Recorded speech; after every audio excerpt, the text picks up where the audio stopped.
오늘 제 3계명 우리 시작하도록 하겠습니다. 제 3계명에서 집중적으로 말씀하는 것이 있는데요. 무엇이냐 하면 예배 드리는 그 예배자의 태도에 대해서 3계명에서는 말씀하고 있는데요. 1계명에서 말씀하고 있는 것은 예배의 대상이었잖아요. 우리의 정말 예배의 대상이 누구인가, 그것에 대해서 살펴봤고, 제 2계명에서 살펴본 것들은 예배의 방식에 대해서, 우리가 정말 예배를 드리는데 하나님께서 말씀하시는 그런 말씀으로 예배를 드리는 것에 대한 중요성에 대해서 2계명에 대해서 살펴봤는데요.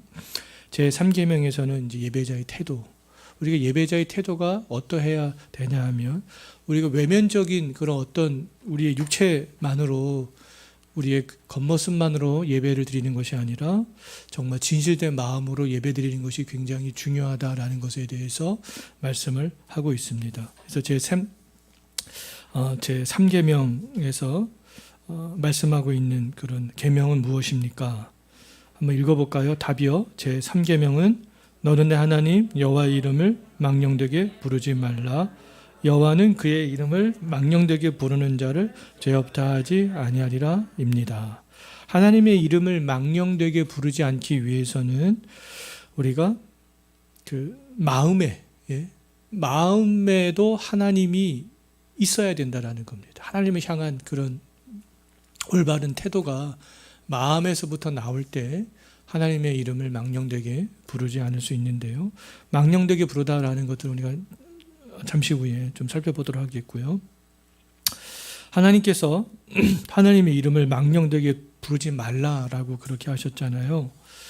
우리가 어떤 그런 귀중품들이 있을 때 그 고가의 귀중품들은 그 고가의 귀중품답게 굉장히 중요하게 그렇게 다루고 취급을 합니다. 근데 하나님의 이름, 세상에서 가장 가치 있는 이름 중에 가장 가치 있는 이름은 하나님의 이름이라는 것이죠. 예? 고흐의 미술품, 어떤 유명한 작가의 미술품, 조각상, 미켈란젤로의 어떤 조각상, 어떤 그런 모든 우리가 입에서 나올 수 있는 그런 말 중에 가장 중요하고 가치 있고 고귀한 말은 하나님이라는 그런 이름이라는 거예요. 그렇다면 이 하나님의 이름을 우리는 가장 중요하게 다루어야 된다라는 것이죠. 그래서 하나님의 이름을 우리가 생각 없이 그냥 가볍게 아니면 욕되게 이렇게 하나님의 이름을 불러서는 안 된다라는 겁니다. 이렇게 부르는 것이 하나님의 이름을 망령되게 부르는 것이다. 그냥 가볍게 생각 없이, 중요하지 않게 그렇게 부르는 것이 이제 하나님의 이름을 망령되게 부르는 건데요.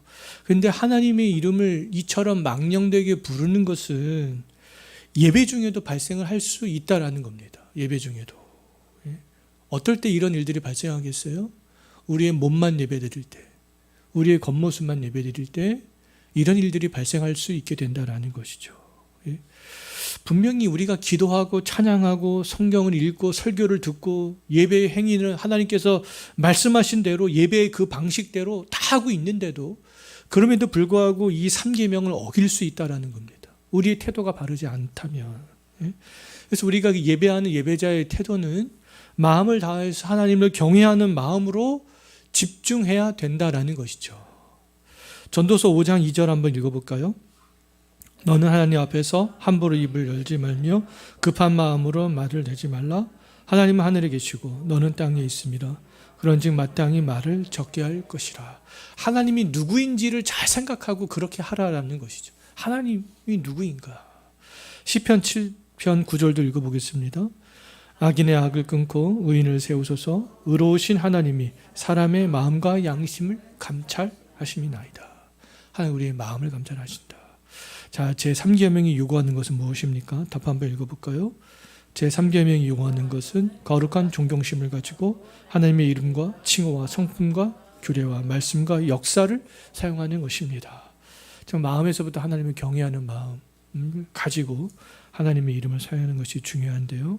하나님의 이름을 망령되게 하는 사람들이 있는데 그러한 사람들의 특징들을 몇 가지로 좀 살펴볼 수 있는데요. 첫 번째로 종교적인 위선자들이 있습니다. 말할 때에는 나는 그리스도인이야, 나는 신앙인이야 이렇게 말을 하면서도 교회에 모이는 어떠한 공예배 시간 외에 신앙인의 모습을 거의 보이지 않는 사람들이 있습니다. 이러한 사람들은 하나님의 이름을 훼손하는 것이다 라고 말할 수 있어요.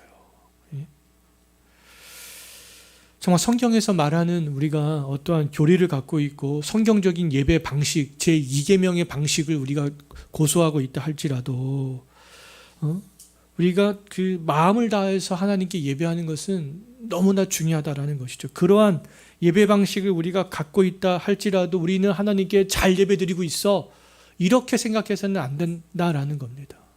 우리가 예배의 대상을 바로 알고 하나님께서 말씀하신 예배의 방식대로 예배를 드리면서도 제3계명에서 말씀하고 있는 것은 뭐라는 거예요? 바로 우리의 마음으로부터 정말 하나님을 경외하는 마음이 있는가, 우리의 태도가 바른가, 그것들을 점검할 필요가 있다라는 것이죠. 그래서 우리가 종교적인 위선자들처럼 그렇게 해서는 안 된다라는 것입니다. 그러니까 일상적인 삶을 살아갈 때도 역시 마찬가지죠. 일상의 삶을 살아갈 때도 하나님의 백성답게 살아가는 그런 삶의 모습들, 하나님을 생각하면서 살아가는 삶의 모습들이 굉장히 중요하다라는 것입니다. 시편 29편 13절 한번 읽어봅니다. 주께서 이르시되 이 백성이 입으로는 나를 가까이 하며 입술로는 나를 공경하나 그들의 마음은 내게서 멀리 떠났나니 그들이 나를 경외하며 사람의 계명으로 가르침을 받았을 뿐이라. 그러므로 내가 이 백성 중에 기이한 일, 곧 기이하고 가장 기이한 일을 다시 행하리니 그들 중에서 지혜자의 지혜가 없어지고 명철자의 총명이 가려지리라. 참, 마음으로 우리가 입술과 손발로만 하나님을 공경해서는 안 된다라는 거죠. 자, 두 번째, 그 자기 유익을 구하는 사람들이 있는데 이 사람들의 가장 그 큰 특징으로 나타나는 사람들은 거짓 선지자들이 되겠습니다. 이런 사람들은 하나님의 그런 계시의 말씀을 증거하는 것이 아니라 자기 생각과 자기 멋대로 이 하나님의 말씀을 증거하는 사람들인데요. 그럼에도 이 사람들은 그런 일들을 하면서도 어떤 생각을 하겠습니까? 나 하나님의 영광을 위해서 나는 바른 일들을 하고 있어, 그렇게 착각을 한다라는 것이죠. 그런데 그 모든 사람들은 다 하나님과 전혀 상관없는 사람들이 아니겠어요? 구약시대에 많은 거짓 선지자들이 있었잖아요. 하나님과 전혀 상관없었던 그런 사람들이었습니다. 실제로 그런 사람들은 다 하나님의 이름을 이용하여서 자기 이득을 취하고 자기의 만족을 취하고 그랬던 것들을 볼 수 있습니다. 백성들이 듣기에 좋은 말, 왕이 듣기에 좋은 말, 그들은 하나님의 계시의 말씀을 증거한 것이 아니라 사람들이 듣기에 좋은 말을 했던 것이죠. 마태복음 7장 21절 한번 볼까요? 나더러 주여 주여 하는 자마다 다 천국에 들어갈 것이 아니요 다만 하늘에 계신 내 아버지의 뜻대로 행하는 자라야 들어가리라. 또 거짓 말씀을 증거하는 사람들이 있는데요. 그러니까 자기 말을 성경에 있는 말씀인 것처럼 증거하는데 거짓 선지자들도 이제 이런 유형에 속한다라고 말할 수 있는데, 근데 또 오늘날에도 이런 유형의 사람들이 많은데요. 성경 말씀과 상관없이 자기의 주관적인 어떤 생각을 말하거나 윤리적인 해석, 예수님을 인간 예수로만 보고 윤리적인 해석을 하는 사람들이 있습니다. 하나님의 이름을 이런 사람들은 망령되게 일컫는다라고 볼 수 있는데요. 요즘 우리가 텔레비전에서 어떤 시사 프로그램이라든가 뉴스, 어떤 인터뷰, 교회 관련된 인터뷰 이런 프로그램을 보면 진보적인 기독교 단체에 속한 목사님들이 나와서 인터뷰하는 경우들이 상당히 많이 있습니다. 어떤 기독교가 성명서를 발표하는데 저거 좀 이상한데 보면 다 진보적인 기독교 단체에서 성명서들을 이렇게 발표한 것들을 뉴스에서 막 인용하고 보도하고 하는데요. 우리가 그런 것들을 좀 주의 깊게 잘 살펴봐야 될 필요성이 있습니다. 하나님께서는 그 프란시스 셰퍼가 얘기하기도 했는데 거기 계시는 하나님은 맞습니다. 우리와 초월해 계시는 하나님이에요. 하나님은 거기 계시는 하나님. 근데 거기 계시는 하나님만으로 우리는 끝내서는 안 된다라고 말할 수 있는데요. 거기 계시는 하나님이지만 우리와 차원적으로 다른 분이지만 그 하나님이 우리와도 함께 하시는 그 하나님이 되는 거죠. 우리를 초월해 계시지만 우리와 내주하시는 하나님, 우리가 믿는 하나님은 이 초월자요 우리와 내주하신 하나님을 다 믿는 거죠. 예? 우리를 초월해 계시는 하나님만 믿으면 하나님께서 우리에게 지금 간섭하는 일들이 있겠습니까? 아무런 간섭도 하지 않으시는 것이죠. 예. 제가 이런 말씀을 드리는 것은 그 시사 프로그램을 보다가 어떤 목사님이 인터뷰하는 것을 갑자기 생각나서 제가 이런 말씀을 드립니다. 자, 뒷장으로 넘기시겠습니다. 베드로후서 3장 16절 한번 읽어보겠습니다. 또 그 모든 편지에도 이런 일에 관하여 말하였으되 그 중에 알기 어려운 것이 더러 있으니 무식한 자들과 굳세지 못한 자들이 다른 성경과 같이 그것도 억지로 풀다가 스스로 멸망에 이르느니라. 우리가 성경을 억지로 풀어서는 안 된다. 우리가 그러면 성경을 어떻게 풀어야 되겠습니까? 제가 자주 반복적으로 말씀을 드리지만 우리가 성경을 풀어가는 방법은 2000년 교회 역사의 해석의 방법을 따르는 것입니다. 예? 그래야 우리가 억지로 풀다가 멸망에 이르지 않을 수 있어요. 갑자기 나온 어떤 그런 이단들은 그래서 엉뚱한 성경 해석을 할 수밖에 없습니다. 억지로 푸는 거죠. 그 다음에 이제 신성 모독적인 표현들이 되게 많잖아요. 제가 여기 몇 가지 적어놨습니다. God damn, Jesus Christ, oh my God. 네. 미국 영화나 미국 드라마나 이런 것들이 유행하고 연예인들이 막 이런 말들을 방송을 보면 또 방송 자막에도 막 이런 자막들을 oh my God 이런 거를 그냥 여과 없이 내보내고 그래서 청소년들 같은 경우에는 그냥 이런 말들을 아무 의식 없이 따라하기도 하고 하는데요. 이런 것도 다 하나님의 이름을 모독하는 것이다.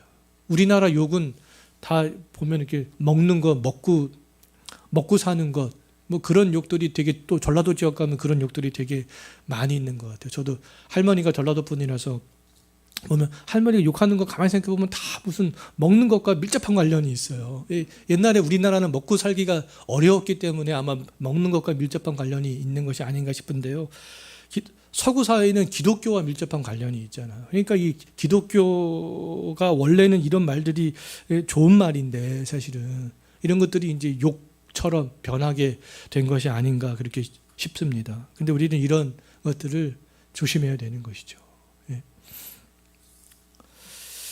구약 시대에는 이런 신성 모독적인 말을 한 사람들은 사형에 처했습니다. 레위기 24장 11절 한번 읽어볼까요?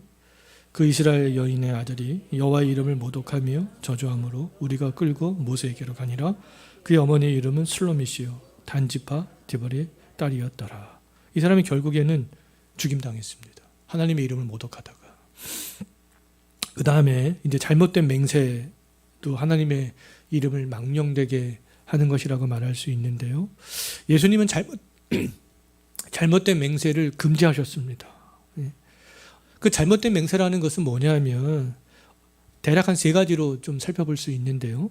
궁지에 몰렸을 때 우리가 막 살다가 궁지에 몰렸습니다. 궁지에 몰려서 궁지로부터 벗어나기 위하여서 하나님의 이름들을 이용할 때가 있어요. 잘못된 그런 맹세를 할 때가 있는데 궁지에 몰렸다 할지라도 그렇게 해서는 안 된다라는 것이죠. 또 두 번째로는 내가 막 상대방에게 막 어떤 이야기를 하는데 상대방이 내 말을 잘 믿어주지 않습니다. 그럴 때 하나님의 이름을 맹세한다. 뭐 이런 것들. 그렇게 하는 것들은 옳지 않다라고 말할 수 있어요. 세 번째로 또 자기의 어떤 신념이나 자기의 확신들을 막 표현할 때 이거 정말 확실해. 어떤 자기 확신을 표현할 때 하나님의 이름을 거론하는 사람들이 있는데 그것도 옳지 않다라는 것이죠. 내가 이렇게 했는데 정말 확신해. 나 하나님의 이름을 걸고 맹세해. 너도 이렇게 한번 해봐. 내가 정말 확신해. 이렇게 해서는 안 된다라는 겁니다. 왜냐하면 우리 인간의 미래는 알 수가 없고 우리 인간의 확신은 불완전하잖아요. 어떻게 될지 알 수 없습니다. 내가 맹세를 너무 확신에 차가지고 지금 당장 100% 확신에 차가지고 막 그렇게 얘기한다 할지라도 하나님의 이름을 걸고 그렇게 맹세한다 할지라도 그 맹세한 대로 안 될 수도 있다라는 것이죠. 그래서 이런 잘못된 맹세를 우리가 하나님의 이름을 걸고 해서는 안 된다라고 말할 수 있습니다. 그런데 하나님의 이름으로 맹세하는 것이 언제나 하지 말아야 될 것이냐? 성경에서는 그런 모든 상황에서 하나님의 이름을 맹세하는 것들을 다 금지하고 있느냐? 그렇지 않다라는 겁니다. 하나님의 이름으로 맹세를 해야 될 때도 있다라는 것이죠. 성경을 보게 되면 바울은요, 곳곳에서 하나님의 이름으로 맹세를 하는 것들을 볼 수 있습니다. 그럼 지금은 오늘날에 우리가 하나님의 이름으로 맹세를 해야 될 때가 있어요. 그럼 언제냐? 라고 했을 때